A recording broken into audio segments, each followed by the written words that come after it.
എന്തൊരു വിവരം കെട്ട മനുഷ്യനാണ് കേന്ദ്ര സഹമന്ത്രിയായ സുരേഷ് ഗോപിയെ ഇപ്പോൾ അങ്ങനെ വിശേഷിപ്പിക്കാനാകും. തൃശ്ശൂരിൽ ഈ മഹാൻ വിജയിച്ച ദിവസം തന്നെ ഞങ്ങൾ ചൂണ്ടിക്കാട്ടിയിരുന്ന ഒരു കാര്യമുണ്ട്. കേരളത്തിലെ BJPക്കും സംഘപരിവാറിനും ഇയാൾ ഒരു വലിയ ബാധ്യതയായി മാറുമെന്ന്. ഒരല്പമെങ്കിലുമൊക്കെ രാഷ്ട്രീയ ബോധമുള്ള ഏതെങ്കിലും BJPക്കാരുണ്ടെങ്കിൽ അവരുടെ മനസ്സിലും ഇതേ ചിന്തയായിരിക്കും. അന്ന് ആ ഇലക്ഷനിൽ ജയിച്ച സമയത്തുണ്ടാക്കിയ വിക്രിയകൾ, അതിന് മുമ്പ് കാട്ടിക്കൂട്ടിയ കൂത്തുകൾ, ഇപ്പോൾ മന്ത്രി ആയതിനു ശേഷം കാട്ടിക്കൂട്ടിക്കൊണ്ടിരിക്കുന്നവ. ഏറ്റവും ഒടുവിൽ ആശമാരുടെ സമരപ്പന്തൽ സന്ദർശിച്ച് അദ്ദേഹം പുറത്തുവിട്ട ആ വലിയ ചൊറിച്ചുമല്ലലുണ്ടല്ലോ, ആ അശ്ലീലം കലർന്ന വർത്തമാനം കേരളത്തിലെ ഒരു ജനാധിപത്യ ഭരണകൂടത്തിന് നേർക്ക് എന്തു നുണയും വിളിച്ചു പറയാം എന്നുള്ള ധാർഷ്ട്യം, അതൊക്കെ സുരേഷ് ഗോപി കാരണം BJPക്ക് കേരളത്തിൽ ആളുകളുടെ കാലുമടക്കിയ അടി ഇനിയും ഒരു 100 മടങ്ങ് കൂടുതൽ കിട്ടാൻ പോകുന്നു എന്നതിൻ്റെ സൂചനയാണ്. അപ്പോൾ അതിനെക്കുറിച്ച് ഒന്നും ഇതുവരെ പറഞ്ഞിട്ടില്ല. വെറും എന്താണ് നുണയിൽ പിണയും പിണറായി സർക്കാർ എന്ന് ഞാൻ ഇപ്പൊ പറയുന്നു. ചൊറിച്ചുമല്ലലാണ്, തിരിച്ചിട്ട് നോക്കാം. അപ്പൊ കറക്റ്റായിട്ടുള്ളത് കിട്ടും. അല്ലെങ്കിൽ തന്നെ BJPയെയും സംഘപരിവാറിനെയും കേരളത്തിലെ ജനത, രാജ്യമൊട്ടാകെയുള്ള ഒരു പകുതിയിലധികം ജനത വെറുക്കുന്നത് പോലെ അതിൻ്റെ 100 ഇരട്ടിയോളം വെറുക്കുന്ന ഒരു നാടാണ് കേരളം. അങ്ങനെയുള്ള ഇടത്ത് ഇമാതിരി തോന്നിയാസങ്ങൾ കാട്ടിക്കൂട്ടുന്ന ഒരാളെ ഒരു മന്ത്രി പദവിയിലൊക്കെ ഇരുത്തി ചുവന്ന് നടക്കേണ്ടി വരുന്ന BJPക്കാരുടെ ഗതികേടിനെ ഓർത്ത് നമുക്ക് ലജ്ജിക്കാനേ സാധിക്കുകയുള്ളൂ. നേരത്തെ ചൂണ്ടിക്കാട്ടിയതുപോലെ ഒരല്പമെങ്കിലും സാമൂഹ്യ ബോധമുള്ള, രാഷ്ട്രീയ ബോധമുള്ള ഒരു BJPക്കാരനും ഈ സുരേഷ് ഗോപിയെ അംഗീകരിക്കില്ല എന്ന് 100% ഉറപ്പാണ്. ഇപ്പോഴേ ഒരു അകൽച്ച അയാളുമായി ഉണ്ടാക്കിയില്ലെങ്കിൽ BJPക്കാർക്ക് കച്ചിയിൽ തൊടാനാകില്ല. എന്തൊക്കെ നുണകളാണ് വിളിച്ചു പറയുന്നത്. ഇപ്പോൾ ആശമാരുടെ ഒരു സമരപ്പന്തലിൽ രാഷ്ട്രീയ ലക്ഷ്യങ്ങളോടെ BJPയുടെ ഒരു കേന്ദ്രമന്ത്രി സന്ദർശിക്കുകയും അവരോട് വർത്തമാനം പറയുകയൊക്കെ ചെയ്യുന്നത് തെറ്റൊന്നുമല്ല. രാഷ്ട്രീയം അങ്ങനെയാണ്. ഒരു സർക്കാരിനെതിരായ ഒരു സമരം നടക്കുമ്പോൾ അതിനെ പരമാവധി ആളിക്കത്തിക്കാൻ ശ്രമിക്കും. പക്ഷെ അവിടെ ചെന്ന് ഉത്തരവാദിത്തപ്പെട്ട സ്ഥാനത്തിരിക്കുന്ന സുരേഷ് ഗോപിയെ പോലുള്ള ഒരാൾ നുണ പറയാൻ പാടില്ല, അശ്ലീല വർത്തമാനം പറയാൻ പാടില്ല. അവിടെയാണ് അദ്ദേഹത്തിൻ്റെ മാന്യത ഇല്ലാതാകുന്നത്. ഒരു രാഷ്ട്രീയക്കാരൻ എന്ന നിലയിൽ തൃശ്ശൂരുകാർക്ക് അബദ്ധം പറ്റിയെങ്കിലും കേരളത്തിലെ ബഹുഭൂരിപക്ഷം ജനതയും സുരേഷ് ഗോപിയെ അംഗീകരിക്കുന്നില്ല എന്നുള്ള കാര്യം 100% ഉറപ്പാണ്. ഒരു സിനിമാക്കാരൻ എന്നുള്ള നിലയിൽ കുറേ ആരാധകരുള്ള മനുഷ്യനുമാണ്. ആ പണി അത്യാവശ്യം വെടിപ്പോടെ ചെയ്യുന്ന ഒരാളാണ് എന്നുള്ള കാര്യത്തിൽ സംശയമില്ല. അത്യാവശ്യം ആളുകളെ, പാവപ്പെട്ടവരെ സഹായിക്കാനുള്ള മനസ്സുമൊക്കെ ഉണ്ട്. പക്ഷേ ഒരു രാഷ്ട്രീയക്കാരനായി പരുവപ്പെടാൻ അതുമാത്രം പോരാ എന്ന് അന്നു മുതൽ ഇന്ന് വരെ സുരേഷ് ഗോപി തെളിയിച്ചു കൊണ്ടേയിരിക്കുന്നു. അതിൻ്റെ ഏറ്റവും ഒടുവിലത്തെ ഉദാഹരണമാണ് ഈ ചൊറിച്ചുമല്ലലൊക്കെ വല്ല സ്റ്റേജ് ഷോയിലും, അമ്മയുടെ സ്റ്റേജ് ഷോയിലും പോയി നിന്ന് കാണിക്കാം സുരേഷ് ഗോപിക്ക്. ഒരു ജനക്കൂട്ടത്തിന് മുന്നിൽ, മാധ്യമപ്രവർത്തകരുടെ മുന്നിൽ കാട്ടിക്കൂട്ടാൻ ഉള്ളതല്ല അങ്ങേരുടെ ചൊറിച്ചുമല്ലലുകൾ. അങ്ങേരിൽ നിന്ന് ഈ നാട് കുറേ കൂടി വ്യക്തമായ ചില ഉത്തരങ്ങൾ പ്രതീക്ഷിക്കുന്നുണ്ട്.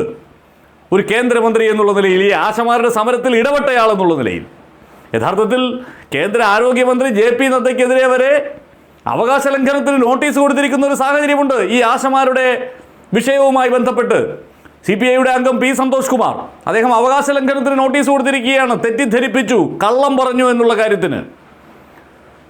ചില്ലറ പണിയല്ല നദ്ദയും ഏറ്റുവാങ്ങാൻ പോകുന്നത്. ആശമാരുടെ കാര്യത്തിൽ നാടിനറിയാവുന്ന ഒരു യാഥാർത്ഥ്യമുണ്ട്. അത് കേന്ദ്ര സർക്കാരിൻ്റെ ഒരു പ്രൊജക്റ്റാണ്. കേന്ദ്ര സർക്കാർ ആശമാരെ കൃത്യമായി നിർവചിച്ചിട്ടുണ്ട്.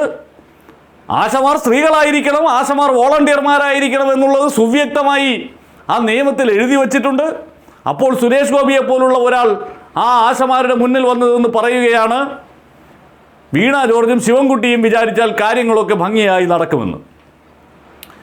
ഇത്തരം വിഷയങ്ങളിൽ എരുതിയിൽ എണ്ണ ഒഴിച്ച് രാഷ്ട്രീയ പക തീർക്കുകയല്ല സുരേഷ് ഗോപിയെ പോലെ ഒരാൾ സ്വീകരിക്കേണ്ടുന്ന നിലപാട്. സുരേഷ് ഗോപിയെ പോലുള്ള ഒരാളിൽ നിന്ന് ആ ആശമാരും പ്രതീക്ഷിക്കുന്നത് ഒരുപക്ഷെ അതായിരിക്കില്ല. ഇപ്പോഴാണെങ്കിൽ അവർ കുറേ നാളായി സമരമിരിക്കുന്നത് കൊണ്ട് അവർക്ക് ആരെങ്കിലുമൊക്കെ പിന്തുണ കൊടുക്കുകയും സർക്കാരിനെ തെറിവിളിക്കുകയും ഒക്കെ ചെയ്യുന്നത് കേൾക്കാൻ അവർക്കൊരാവേശം ഉണ്ടാകും. അതുകൊണ്ടായിരിക്കും ഈ ചൊറിച്ചുമല്ലലൊക്കെ പറയുമ്പോൾ അവർ അടുത്ത് നിന്ന് കൈയടിച്ചിട്ടുള്ളത്. പക്ഷേ സുരേഷ് ഗോപി ആലോചിക്കണ്ടേ, അയാളുടെ മാസ് ഡയലോഗുകൾ പറയാനുള്ള ഇടമല്ല രാഷ്ട്രീയ വേദികൾ എന്നുള്ളത്. അദ്ദേഹം പ്രതിനിധാനം ചെയ്യുന്ന പദവി അല്പം അന്തസ്സുള്ള ഒരു മന്ത്രിപ്പണിയാണ് എന്നുള്ള കാര്യം മറക്കാതിരിക്കണമായിരുന്നു. അത് മറന്നു പോകുന്നു എന്നുള്ള ഇടത്താണ് സുരേഷ് ഗോപി BJPക്ക് തന്നെ ബാധ്യതയായി മാറുന്നത്. ഈ ആളുകളൊക്കെ ഇത് കണ്ടുകൊണ്ടിരിക്കുകയല്ലേ. ഇപ്പോൾ ആശമാർക്ക് ന്യായമായി ശമ്പളം കൂട്ടിക്കിട്ടണം എന്ന് പറയുന്നതിനോടൊന്നും ആർക്കും എതിർപ്പില്ല. പക്ഷേ അതിനെ കാര്യങ്ങളെ വളച്ചൊടിച്ച് നുണകൾ പ്രചരിപ്പിച്ച് ബോധപൂർവം കേന്ദ്ര സർക്കാർ ചെയ്യേണ്ടുന്ന കാര്യങ്ങൾ ചെയ്യാതെ അത് സംസ്ഥാന സർക്കാരിൻ്റേത് മാത്രമാണ് എന്നുള്ള തരത്തിൽ എല്ലാ കുറ്റവും ഒരിടത്ത് കൊണ്ട് കെട്ടിവയ്ക്കാൻ ശ്രമിക്കുന്നതാണ് പ്രശ്നം. അപ്പോൾ കേരളത്തിന് കേന്ദ്രം കൊടുക്കേണ്ടത് കൊടുക്കുന്നില്ല. യഥാർത്ഥത്തിൽ കോൺഗ്രസ് MP-മാർ ഇപ്പോൾ പാർലമെൻറ്റിൽ കേന്ദ്ര സർക്കാരിൻ്റെ ഇടപെടലിന് വേണ്ടി ശബ്ദമുയർത്തുന്നത് എന്തുകൊണ്ടാണ്? അവർക്കറിയാം. അപ്പോൾ ഇവിടെ ഇതിനെ രാഷ്ട്രീയമായി ഉപയോഗിക്കുമ്പോഴും അതിനെ വൃത്തികെട്ട രീതിയിൽ ഉപയോഗിക്കാൻ ശ്രമിക്കുമ്പോൾ, അതും ഒരു കേന്ദ്രമന്ത്രി പദവിയിലിരിക്കുന്ന ഒരാളിൽ നിന്ന് അത്തരമൊരു നീക്കമുണ്ടാകുമ്പോൾ അതിനെതിരായിട്ടുള്ള ജനകീയ പ്രതിരോധം ഉയർന്നു വരിക തന്നെ വേണം. ആ ജനകീയ പ്രതിരോധം യഥാർത്ഥത്തിൽ ദോഷം ചെയ്യാൻ പോകുന്നത് BJPക്കാണെന്ന് സാമാന്യ ബുദ്ധിയുള്ള BJPക്കാർ ചിന്തിക്കുക. ഇങ്ങനെ കയറൂരി വിടുന്നത് കൊണ്ട് BJPക്ക് കേരളത്തിൽ ഉണ്ടാകാൻ പോകുന്ന ഡാമേജ് അത് ചെറുതായിരിക്കില്ല എന്ന് എഴുതി വെച്ചുകൊള്ളുക. ശ്രീ ശിവൻകുട്ടിയും ശ്രീമതി വീണ ജോർജും വിചാരിച്ചാൽ നിങ്ങളെ ആ കാറ്റഗറിയിലേക്ക് മാറ്റാൻ പറ്റും. പക്ഷെ ഞാൻ അത് അവരുടെ തലയിലെടുത്ത് ഞാനതൊരു വലിയ ഭാരമായിട്ട് വെക്കില്ല. കാരണം സംസ്ഥാനത്തിന്റെ സാമ്പത്തിക സ്ഥിതി എനിക്കറിയാം. എടുത്ത് രാഷ്ട്രീയം കളിച്ചാൽ ഇത് നിങ്ങൾ ചെയ്യും എന്ന് ഞാൻ പറയില്ല. പക്ഷെ വളരെ മോശമായി പോയി. നിങ്ങളങ്ങ് ഡൽഹിയിലോട്ട് പോകും, ഞാനും വന്ന് കൂടെ ഇരിക്കാൻ സമരത്തിനെന്ന് പറഞ്ഞ വഞ്ചന. ധൈര്യം ഉണ്ടെങ്കിൽ വന്ന് സമരം ചെയ്യാൻ പറയാൻ നിങ്ങളുടെ കൂടെ ചെയ്യാൻ ഒക്കില്ല. ഒരു മന്ത്രിക്ക് അത് ചെയ്യാൻ ഒക്കില്ല. അപ്പൊ അതും നിങ്ങളെ പറഞ്ഞ് വഞ്ചിച്ചിരിക്കുക. അപ്പൊ അതിനെക്കുറിച്ച് ഒന്നും ഇതുവരെ പറഞ്ഞിട്ടില്ല. വെറും എന്താണ്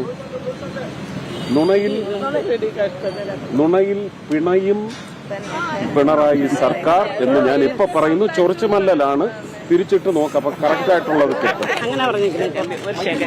തള്ളുകൊണ്ട് മാത്രം നീങ്ങുന്നത് നമുക്കറിയാം. പക്ഷെ നുണ കൊണ്ട് മാത്രം നീക്കിക്കൊണ്ട് പോകുമെന്ന് പറയും. नहीं अभी कोशिश कर रहे हैं. हाँ आप नहीं जानते क्या कोशिश कर रहे हैं? हाँ आपको नहीं आप ऐसा मत बोलने का. सरकार ये जो डिजाइन किया है उसके लीगल और नियमित रूप के घटना जो है उसके अंदर खड़े होके हमें कुछ करना है तो करने की कोशिश करेंगे. ये कोशिश के बारे में मैं आपसे बोला हूं.